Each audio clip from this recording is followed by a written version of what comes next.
Hello, we're the juniors in Christ Anglican School. Wanted to thank you for your support and everything. We wanted to ask you, how is your first impression about our school and our department? Thank you so much. I am delighted to be here at Christ School. My name is John Lent, and I'm the Executive Director of the American Friends of the Episcopal Diocese of Jerusalem. And I have visited Christ School many times.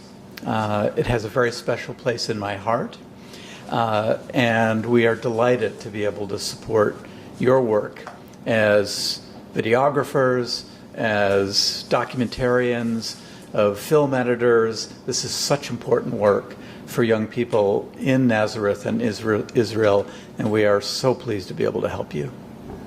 Thank you.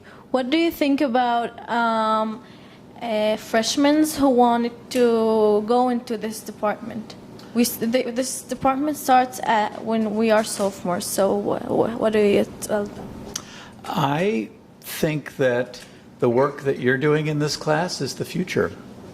And I think every student, no matter what their interests are, should have access to these kind of tools and this kind of training to be able to tell your stories.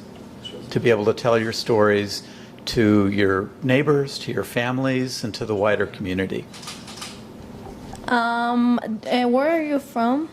I am from Connecticut in the United States, right outside of New York City.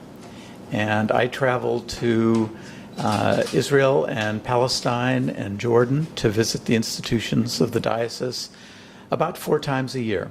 So I live in Connecticut, but I love visiting Nazareth. What do you think of Nazareth? Nazareth is a fascinating city to me.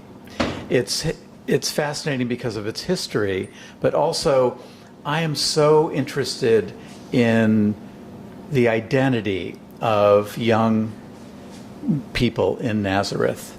You're Israeli citizens, many of you are Palestinian heritage, you're Arabs, you speak Hebrew, you speak Arabic, you speak English. That's very different and complex for an identity for a young person, very different from young people in the United States. And I think it's fascinating to watch how you all navigate your world and find ways to make positive contributions in Israel. Have you watched people working in the olives season? I have, and I've seen a wonderful video that you have made, and that taught me a lot about the olive harvest, so I was glad to be able to see that. We really thank you, and you're welcome here every time you come here. Thank you so much.